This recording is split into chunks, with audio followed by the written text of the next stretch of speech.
Hi everybody, welcome to the thumb. Just out here in my farm around to find out plot for black beans, where I tried doing some no-till, planting green, basically everything yet that would be desirable. This part that I'm in right now, basically it's very compacted, kind of a I'd say almost a clay here actually. But you can see that they are definitely stressed. They need some probably potassium just in this spot. Now let me go over to, this was all planted the same day, so just so you know, planted with just basically a conventional drill or conventional say corn planter with just a few modifications just to get some weight on it and get everything in the ground. But now this area, I don't know why, but I would just say that this part of the field was a little more ready for this process. They're like, well, just about knee high here, and really looking good. They have some good green color to them. They're actually, I saw some blooms. Yeah, there's a bloom coming on. Yeah, this part here is really good. Yeah, I think the only difference is this ground maybe wasn't quite as compacted, and just basically a little more mellow. That's about the only thing I can think of, because everything else was the same fertilizer, same sprays, same everything.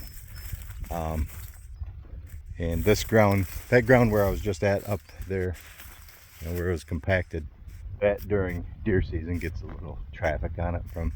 We kind of park in that area where my pickup's at right now and turn around a lot. And when first opening week of deer season, that is kind of a hot spot for vehicles.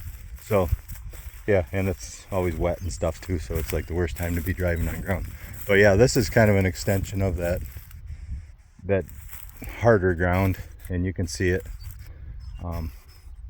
Yeah, and it's not, I don't think moisture. Let me pull this old Queen Anne's lace out, if it'll come out. Yeah, there's moisture there. Yeah, and as far as sprays goes, I mean, there is still some green weeds like that. I don't know, I'm guessing that's foxtail coming on again. It's kind of, they got to kind of burned off to a certain point and then basically stopped growing, but they're still there.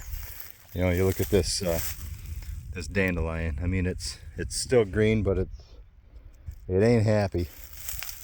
Some plantain there, that's the same way. Another dandelion. Clover looks fine. There's some more clover. That was stunted. That was wilted and knocked way back from the sprays. But yeah, here we are back in some more yellow parts of the beans. Now this part here, you can kind of see where I did run the disc through it, and it's kind of I wouldn't say it was conventionally done, because I didn't spend the time to make sure that it was really prepped like, say, my conventional tilled black beans. But yeah, you can definitely see a little bit of difference just because it's more aerated ground.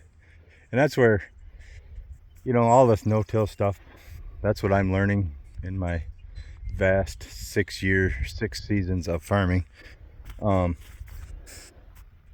Yeah, I mean, the more mellow the ground is, the better things grow, whether it's through tillage or through cover crops and say natural tillage.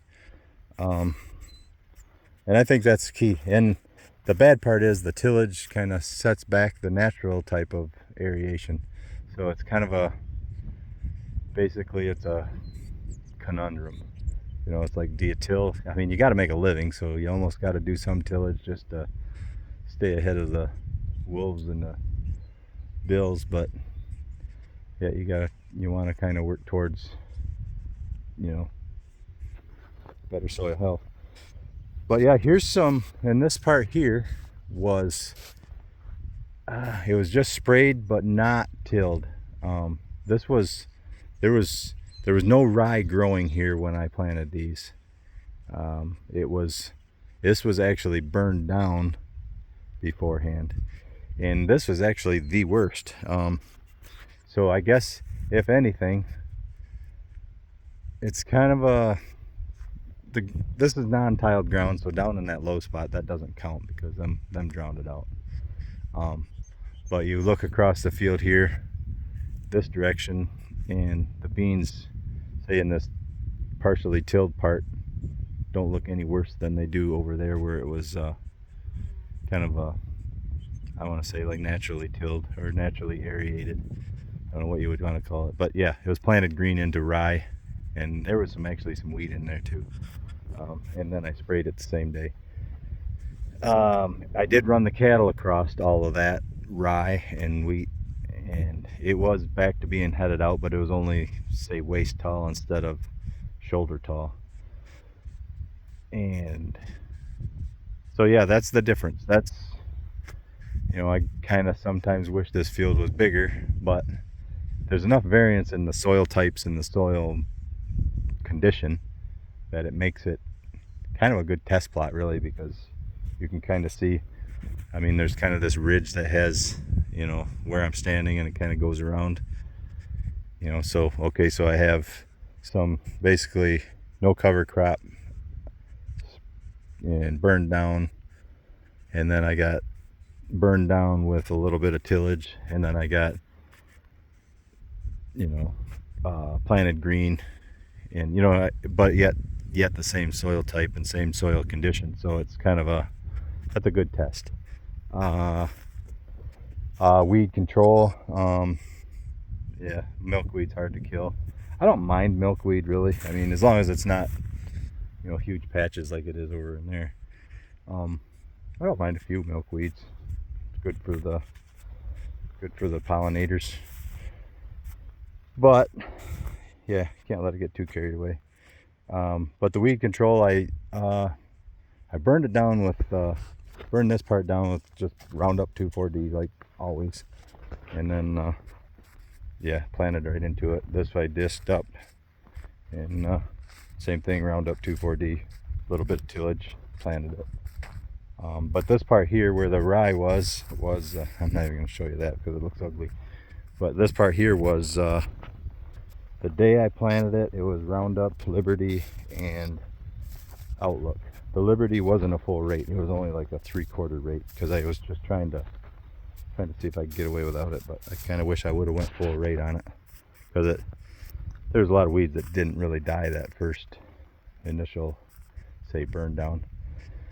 The rye and the wheat and everything, that all died because it's wimpy, but yeah, some of them weeds just did not.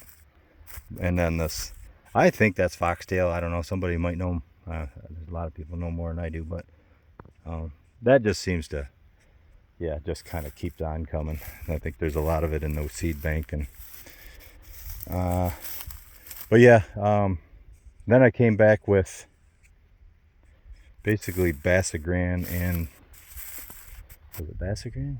No, Veristo and Ringside. Whatever's in them, I have no idea. I'm not a chemist, but I'm just kind of do what my agronomist tells me to do. And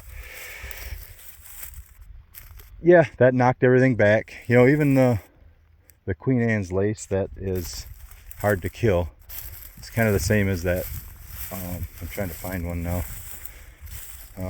There was a lot of it here, and it's kind of the same thing as that dandelion was. It's still there, and it still even has some moisture to it, but it's not happy. Oh, there's one right there. That's, yeah, you can see it's definitely burned back. It's not shriveled up and dead, but it actually might grow again. I mean, you look at these; those are actually quite healthy, and yeah, they even have some chlorophyll left in them. But yeah, as far as a test plot, I guess I'm seeing what I need to see. And what I've got from it so far is most of this ground wasn't ready for no-till black beans. Might have to just play around with what cover crop is on before, what cover crop you plant into. I'd kind of like to try some vetch, but I'm not sure how that would kill. I'm a little concerned about that, because with black beans you're limited on what you can spray on it, because they're, you know, definitely a field to table crop, and they are wimpy to say the least. So you got to be careful what you spray on them. So, you know, the less sprays the better. I know that. I get that. You can put whatever you want in the comments. I know what you're gonna say. But it's just got to be, you know, sprays are just part of life right now until I get things figured out. And if I can get things figured out and kind of spread my my findings, and maybe get people to have a little more guts to try less sprays and less chemicals, then the world will be a better place, healthier place anyway. But anyway, that's it. I don't want to get this going too long. These beans are looking good. I might add on to this and go through my conventional beans. I haven't seen them in a few days. I just got to go out there anyway to see if they're flowering or not, because got to get out there and spread some, do some what do you call it, fungicide. If yeah, if they're flowering as well as these are, I got to really get that kind of in the schedule. So yeah, I might do that. If not, thanks for watching, and take her easy.